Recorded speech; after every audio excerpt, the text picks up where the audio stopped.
I think the exact moment Fortnite began going downhill in the eyes of many can be identified as a single moment. That moment may be different for each player. For some, Fortnite is better than ever years and years after its quote golden age, but for others they found it best in its earliest days. However, considering the events surrounding this era, my closest identification for the exact moment when the game's decline in the eyes of many of its earliest players began, where a downhill slope began that never quite ceased, is right here.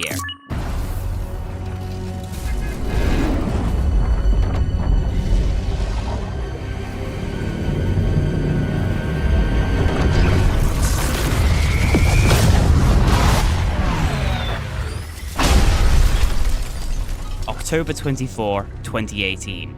The battle bus flies through the stormy skies. An unfamiliar face to the island, Deadfire, looks over the floating loot lake. Suddenly, a surge of energy flows through the cube and it explodes. This moment, this explosion, this singularity, is the moment the game changes forever. October 2018? That's probably earlier than you expected. 2018 is generally regarded as the golden year of Fortnite. The year kicked off with a Tilted Towers map update, and as the game progressed and evolved over the months, it changed an incredible amount. But I think this moment marks the difference between pre-Cube and post-Cube. The hazy, warm, nostalgic days of Season 5 and before are long gone now, and the frosts of Season 7 are on the horizon. For the most part, this moment is the difference between changes and updates that are universally appreciated and those that aren't. Of course, there are exceptions. However, the statistics do back up that this era is when Fortnite saw its first real dip in relevancy. This moment was right in the middle of Season 6.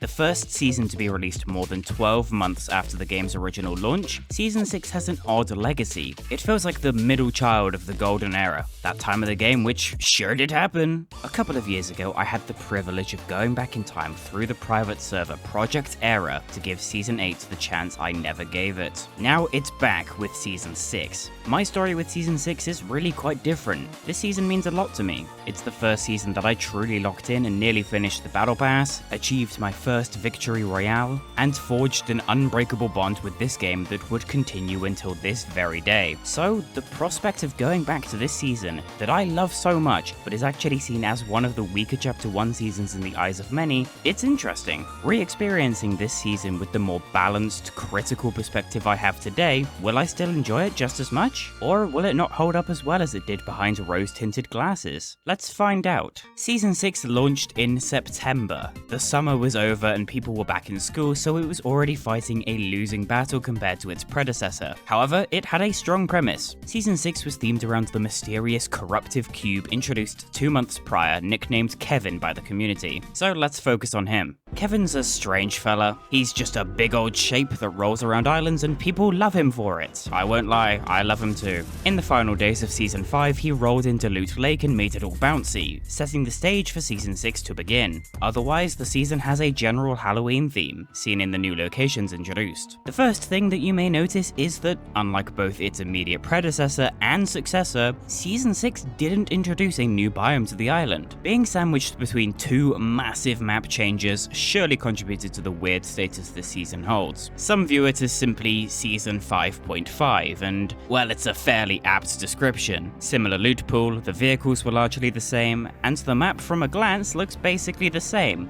But it isn't. Of course, the big hotspot was Loot Lake. Probably the location that needed a shake-up the most, the floating island brought a ton of traffic as it slowly floated around the whole map and collected the runes imprinted in the ground throughout Kevin's summer road trip. Haunted Hills also fittingly received an update, being gifted a massive castle for the season. The Haunted Castle was actually one of my favourite little drop spots, which makes it so much more of a shame that it was immediately bombed for no reason. But by far the best change of all was one that many didn't even know about. Deep in the Wailing Woods, some upgrades had been made. Not only were there a bunch of cabins constructed so the POI actually has some loot, but deep underground was a massive research facility. Home to instant teleport links to those aforementioned cabins, this lab also housed an infinite use rift. So one could farm the trees above ground to get strong wood, then come down here for strong metal, and then just use the rift when the storm came to rotate the circle. I loved Wailing Woods in Season 6 and 7. It was a truly fantastic drop spot compared to the earlier days of its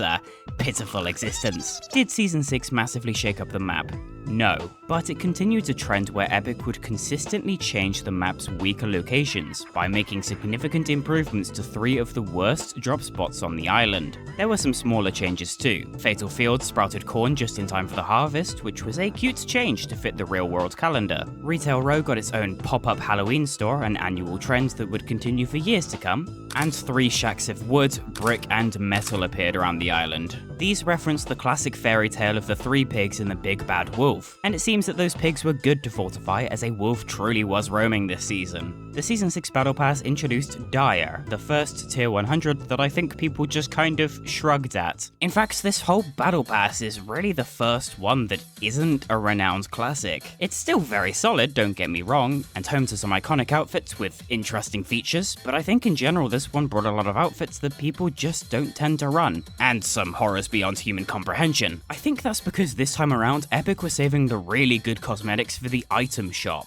Every update brought a new instant classic this season. Dark Bomber, Skull Ranger, Brainiac, Deadfire, the referee skins, Bullseye, these wizards, Frostbite, Mucky Master, Mothmando, Reflex, and who can forget Tender Defender, the fried chicken mascot with the most adorable backstory, being the concept request of a little kid that actually made it into the game. Kinda shocked he's never gotten his own POI, to be honest. Like Little Whip got one and not Tender Defender.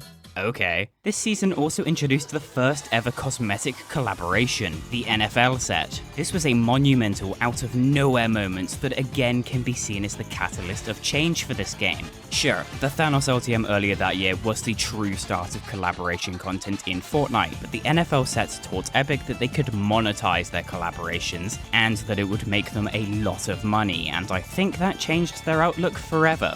For better or for worse. On the topic of monetizable content, this season introduced a couple brand new cosmetic types. First up is lobby tracks. I love lobby tracks. There are so many original emotes in the game with great music attached to them, so getting expanded and enhanced editions to listen to on the lobby screen is a really cool feature. Lobby tracks are great. Also, there were pets. Pets existed. Okay, the pets were cute. Pets were clearly the more gimmicky cosmetic type that Epic stopped seeing potential in, as they disappeared largely after the end of Chapter 1, with only a small handful being released since 2019. That's no surprise really. The appeal kinda wears off after you realize how big, bulky, and loud they can be. Alright, that's enough ways you can give Epic Games your hard-earned cash. Let's get into the gameplay. When the season launched, if you jumped in-game, you'd find not that much different. Beyond the obvious map changes, there didn't seem to actually be any different gameplay, and that's because the one new feature was disabled for half the season.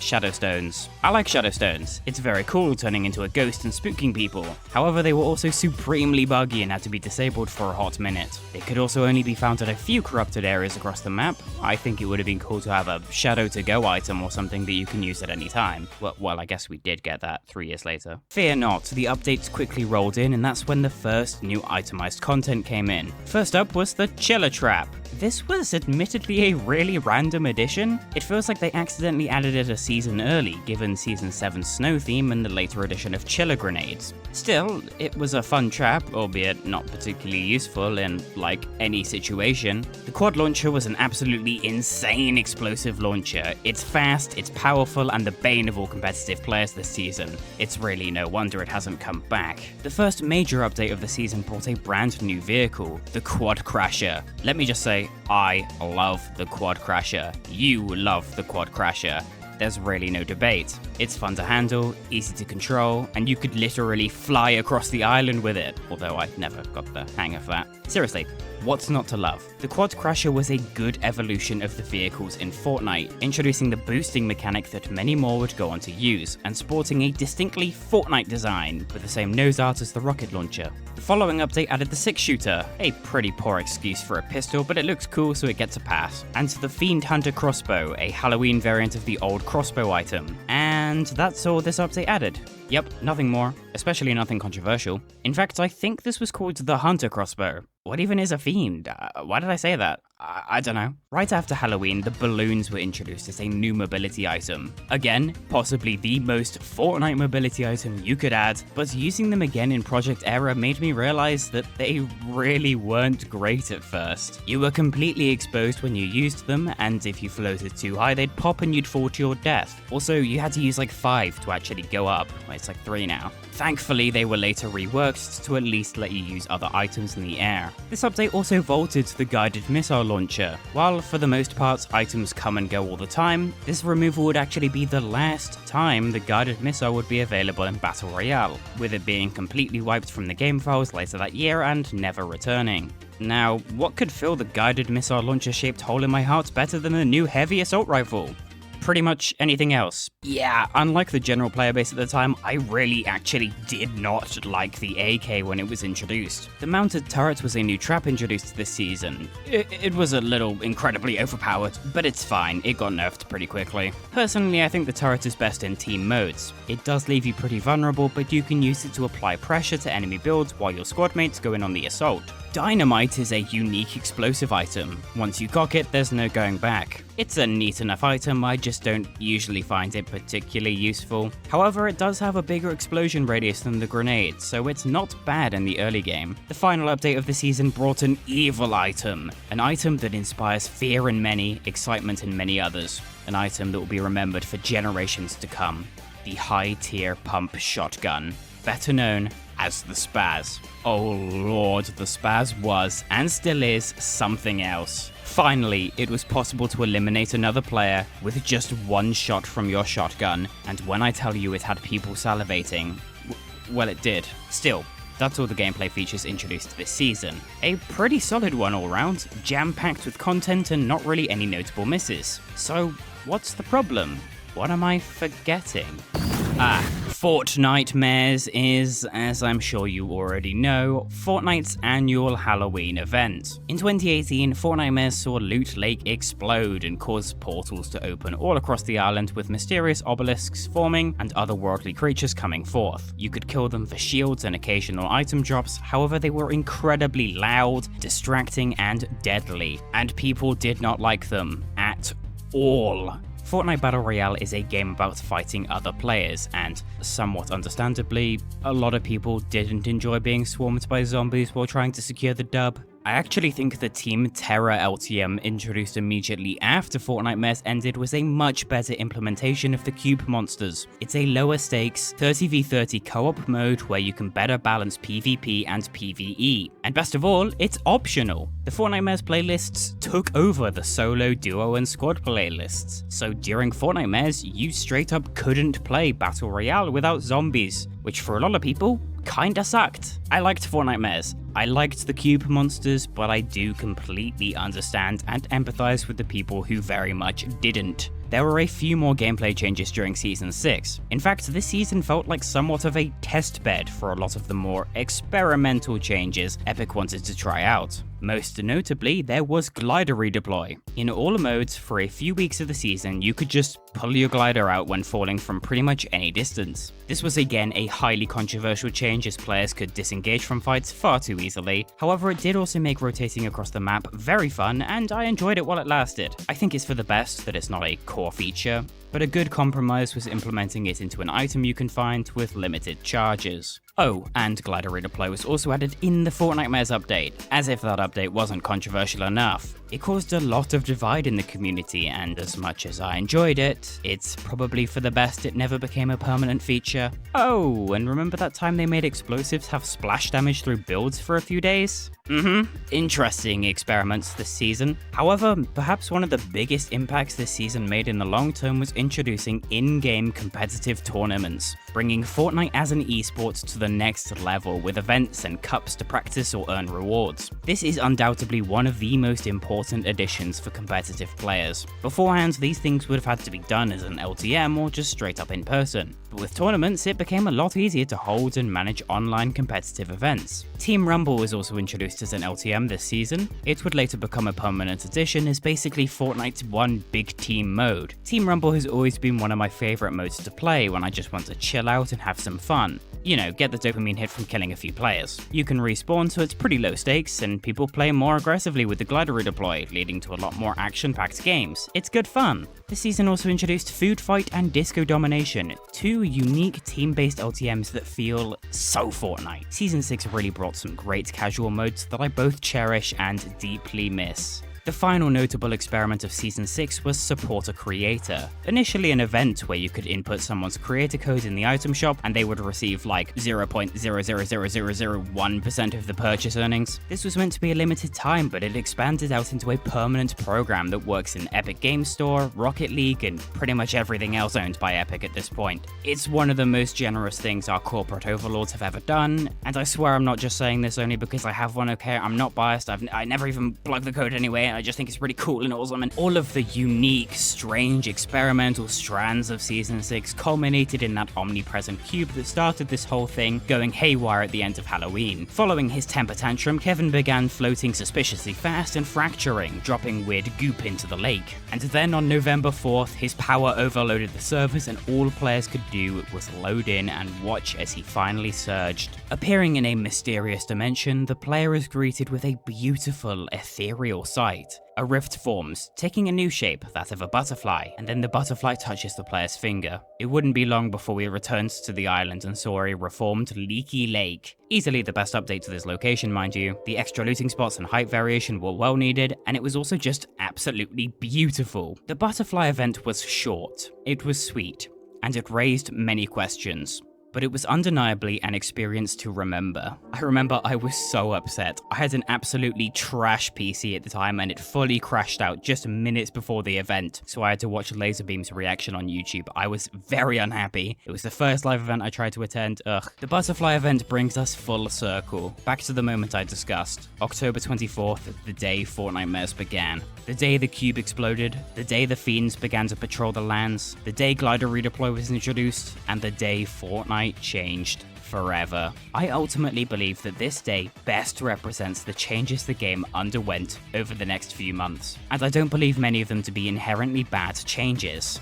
But I do think that it is undeniable that the atmosphere of the game greatly changed between September 2018 and March 2019, and I think Season 6 is the perfect, weird, messed up merger of both eras. Not quite those classic hazy days of Seasons 4 or 5, not quite the modern, newborn era that followed, just a weird thing, amalgamation. I liked Season 6. In fact, I think it's pretty underrated. However, I think in reflection, Season 6 is often forgotten in favor of its immediate predecessors and successors, because it lacked many of the most notable changes those brought, and the changes it did bring were often incredibly controversial or just didn't stick around for very long. Fortnite has always been a game about experimentation and iteration, but I think this season is where those changes began to be more consistently viewed in a negative light by those who experienced them. There's going to be a lot of different perspectives on Season 6, and I'm certainly interested in hearing what others think. It was undoubtedly a good season, a fun time,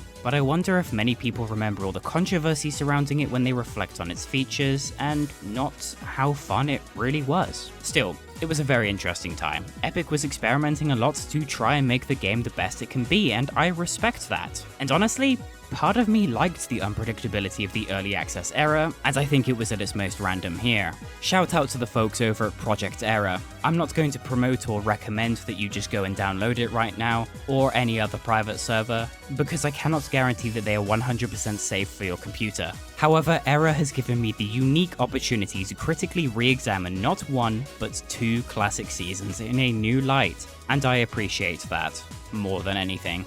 There we go. A Season 6 video that doesn't mention the Calamity Jiggle Physics incident. I'm so proud. Oh, damn it, I just mentioned it, didn't I?